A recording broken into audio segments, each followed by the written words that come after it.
پیغمبر حسین کا آپ سب کو سلام۔ 9th کلاس انگلش کا سبجیکٹ سلطان احمد مسجد یونٹ نمبر 7 کا آج ہم 5واں لیکچر ریکارڈ کرا رہے ہیں۔ آپ کے سامنے امید ہے آپ اس کو آہستہ آہستہ ساتھ آپ دیکھ رہے ہیں۔ جی طلباء، سب سے پہلے میں نے آج آپ کو جو پیرا پڑھانا ہے یہ امتحانی نقطہ نظر سے نہایت ہی اہم ہے۔ اس کے اندر مشکل الفاظ کے معنی بھی بہت اہم ہیں۔ 7 سینٹنس ہیں، تو پہلے آئیں ان کو ہم دیکھتے ہیں تاکہ پیرا پڑھنا آپ کے لیے آسان ہو جائے۔ اسپیشیس فور کوٹ۔ اسپیشیس کا مطلب ہے بیٹا کشادہ، فور کوٹ کا مطلب ہے صحن، کشادہ صحن۔ سراؤنڈیڈ، سراؤنڈیڈ یعنی از سراؤنڈیڈ گھرا ہوا ہے، یعنی اس کے چاروں طرف وہ گھرا ہوا ہے۔ کنٹینیوس مسلسل، والٹیڈ محرابی، آرکیڈ کبہ دار راہداری۔ یہ مسلسل کبہ دار راہداری میں یہ صحن جو ہے وہ گھرا ہوا ہے، یعنی اس کے چاروں طرف کبہ دار راہداری ہے۔ اب میں نے یہ راہداری بنائی ہے آپ کے اسکول کے بالکل برآمدہ کے آگے۔ آپ دیکھیں یہ اس طرح کی ایک راہداری بنی ہوتی ہے، یہ صحن کے آگے اور کمرے کے بھی آگے، صحن اور کمرے کے درمیان میں ہماری راہداری ہے۔ ایسی راہداری اس مسجد کی بھی ہے۔ اب بات صحن کی ہو رہی ہے، ذہن میں رکھیں۔ ابلیوشن فیسیلیٹیز، اس کے اندر وضو کی سہولتیں ہیں۔ صحن کے ساتھ وضو کی سہولتیں بھی ہیں۔ ریدر سمال، ریدر سمال ایک فاؤنٹین ہے، اس کے متعلق یہ کہہ رہا ہے وہ فاؤنٹین صحن کے مقابلے میں ریدر سمال قدرے چھوٹا ہے۔ کنٹراسٹ کے برعکس، یعنی صحن کے برعکس جو فاؤنٹین ہے وہ قدرے چھوٹا ہے۔ A heavy iron chain، ایک بھاری لوہے کی زنجیر۔ ہیوی بھاری، آئرن لوہا، چین زنجیر، ایک بھاری لوہے کی زنجیر۔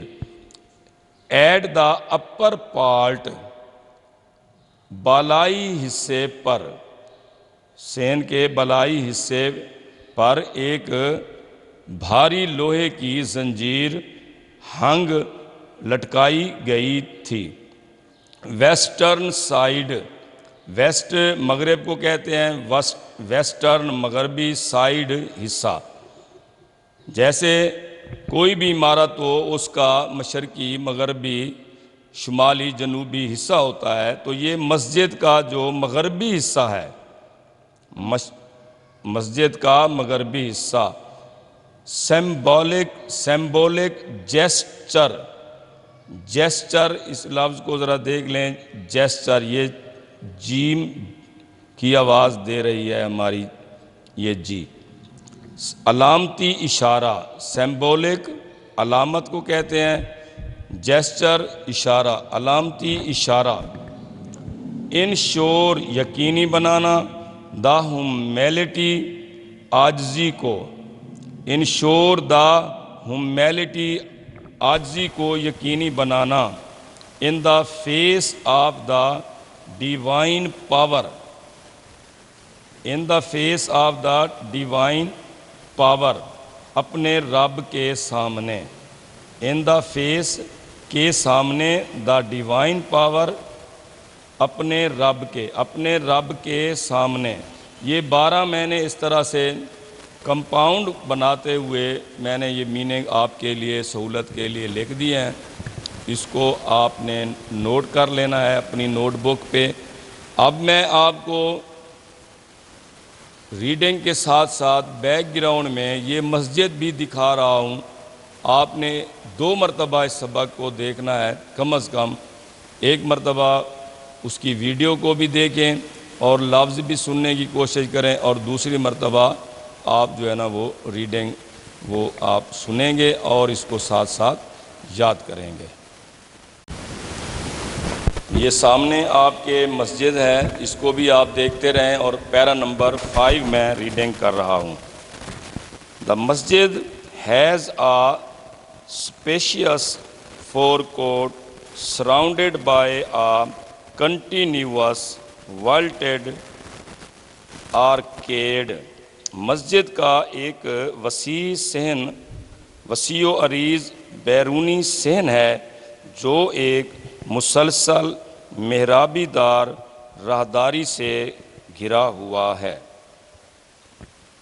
It has ablution facilities on both the sides۔ اس کے دونوں اطراف وضو کی سہولتیں ہیں۔ In the center، صحن کے درمیان میں there is a fountain، ایک فنوارہ ہے which is rather small، جو کہ قدرے چھوٹا ہے in contrast with the magnitude of the courtyard، جو کہ صحن کی وسعت کے برعکس قدرے چھوٹا ہے۔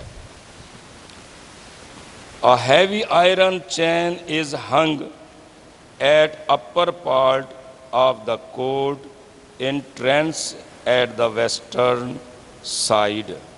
مغربی سمت میں صحن کے بالائی حصے میں داخلے کے مقام پر لوہے کی ایک بھاری چین لٹکائی گئی ہے۔ یہ میننگ اوپر لکھے ہوئے ہیں۔ A heavy iron chain، ایک لوہے کی بھاری زنجیر is hung، لٹکائی گئی ہے at the upper part، بالائی حصے میں of the court، صحن کے انٹرنس داخلی حصے میں at the western side، مغربی حصے میں۔ ٹھیک ہے بیٹا، تو اس کا محاورہ پھر میں پڑھ دیتا ہوں۔ مغربی سمت میں صحن کے بالائی حصے میں داخلے کے مقام پر لوہے کی ایک بھاری چین لٹکائی گئی ہے۔ اب اس چین کے لٹکانے کا مقصد کیا ہے؟ This side was meant for the Sultan alone۔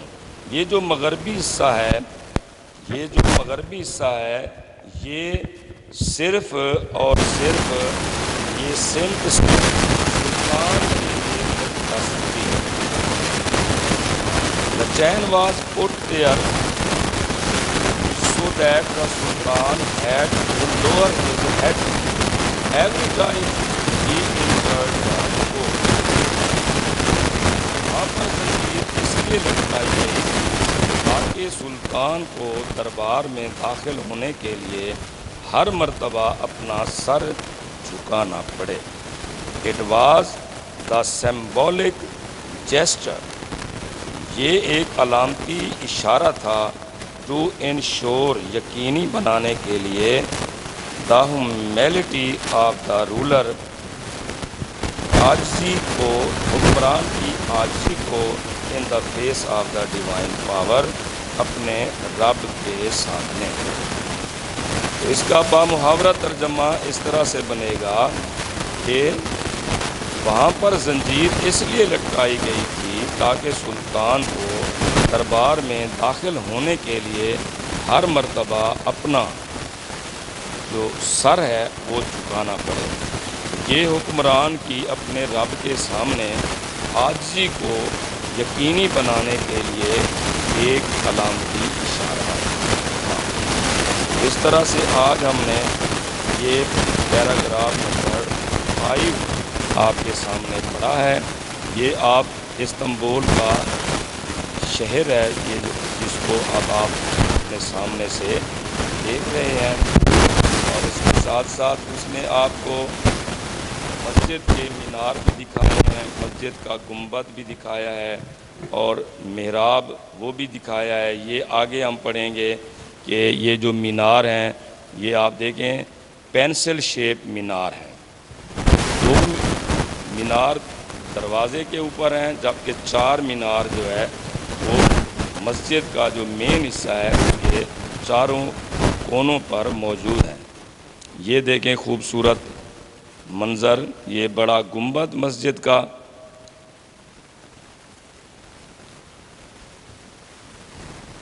اور یہ مسجد کے وہ سامنے 2 مینار ہیں دروازے کے، اور یہ والے اب آپ کو 4 مینار جو مسجد کے ہیں یہ اب آپ کو وہ دکھا رہے۔ یہ سین ہے، بڑا سب سے بڑا بہت بڑا سین ہے۔ سین کے اندر ایک ہمارا ہے جو کہ سین کے مقابلے میں قدرے چھوٹا ہے، جبکہ وضو کی سہولتیں دونوں طرف موجود ہیں۔ تو انشاءاللہ کل ہم اس کا 6واں پیرا پڑھیں گے۔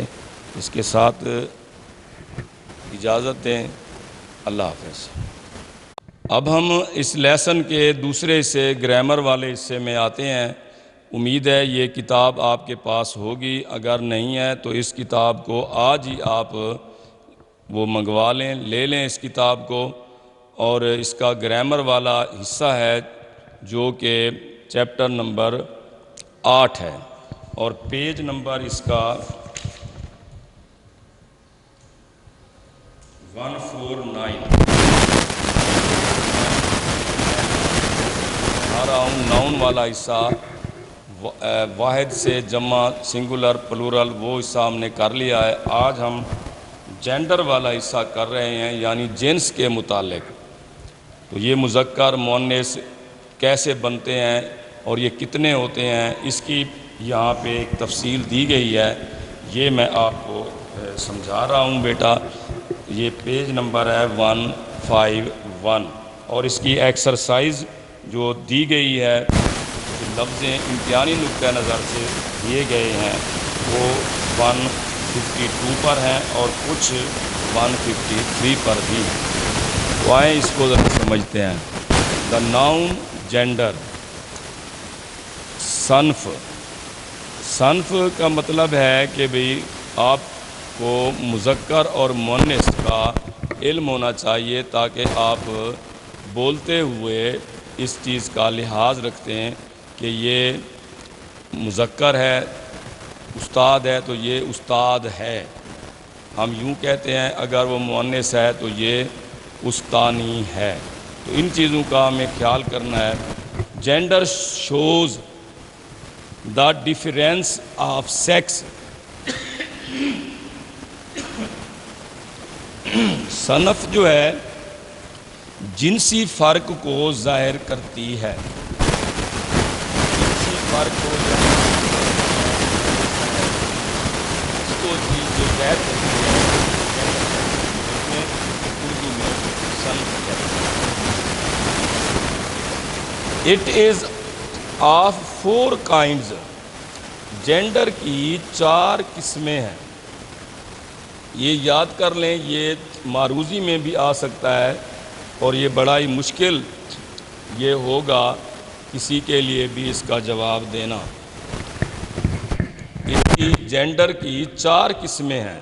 نمبر 1، میسکولین جینڈر، مذکر جنس کے لیے جو مذکر ہیں ہم ان کو کہتے ہیں میسکولین جینڈر۔ مثال کے تو فار ایگزامپل مثلاً بوائے، لائن، آدم، تو یہ ہمارے کیا ہوں گے؟ Masculine gender. اب آتے ہیں نمبر 2، کیا ہے؟ فیمینن جینڈر، یعنی مؤنث جنس کے لیے۔ فار ایگزامپل مثلاً گرل، لائنس، سلمہ، تو یہ مؤنث کے لیے یہ لفظیں ہوتی ہیں۔ کامن جینڈر، کامن جینڈر مشترکہ جنس کے لیے ہم اس کو یوز کرتے ہیں، جیسے کزن۔ اب کزن لڑکا ہے، مؤنث ہے، تو بھی اس کو کزن بولا جاتا ہے۔ اگر وہ مؤنث ہے، کوئی لڑکی ہے، پھر بھی اسے کزن ہی بولا جاتا ہے۔ اب بیبی، بچہ چاہے مذکر ہے یا مؤنث ہے، اس کو بیبی کہیں گے۔ اسی طرح فرینڈ، اس کو بھی ہم کیا کرتے ہیں؟ یہ بھی مشترکہ ہے، لڑکا ہے تو بھی فرینڈ ہے، لڑکی ہے تو بھی فرینڈ ہے۔ اب یہ چوتھا اہم جو ہے نا وہ ہے نیوٹر جینڈر۔ نیوٹر جینڈر یہ بے جان چیزوں کے لیے ہے، اور دوسرا اس کو سمجھنے کے لیے یہ دیکھیں، یہ نہ مذکر ہیں اور نہ یہ مؤنث ہیں۔ وہ اسماء جو نہ مذکر ہوں اور نہ ہی مؤنث ہوں انہیں ہم نیوٹر جینڈر کہتے ہیں۔ ایپل، بک، نائف اس کی مثالیں ہیں۔ ٹھیک ہے بیٹا، تو یہ 4 میں نے آپ کو اصول بتا دیے ہیں۔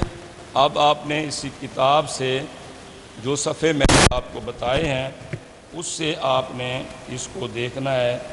یہ پیج نمبر 151 سے شروع ہے اور اس کا کچھ حصہ 152 پر ہے، اور آگے پوری ڈیٹیل بھی موجود ہے۔ تو اس طرح سے آج ہمارا یہ لیکچر مکمل ہوتا ہے۔ قلب محمد، شیر علی اور مجھے اجازت دیں۔ اللہ حافظ۔